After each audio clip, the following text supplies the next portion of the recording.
Here's a quick concept check for us on chart types. I'm currently inside the charting software inside of the Tackle Trading website and the types that you'll see in the Trade Center and the scouting reports.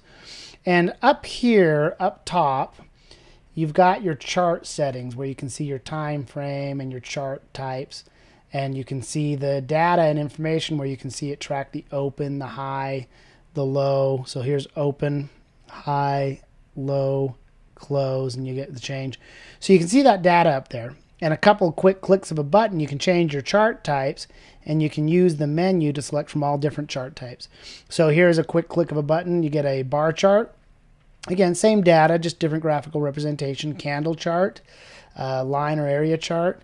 And they've got other chart styles like Heikin-Ashi candles and other types of charting. You can go down here, you can see a Renko chart. Now there's a different looking chart for you. And then you've got just different styles of charts. There's, again, probably 9 or so, maybe 12 or so different charting styles.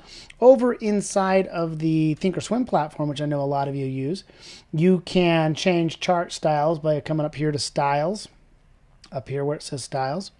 The open, high, low, close data you find up here. So here you got, date, open data, high, low, close. And like other software platforms, when I point to a specific candle, it'll give me the data for that candle.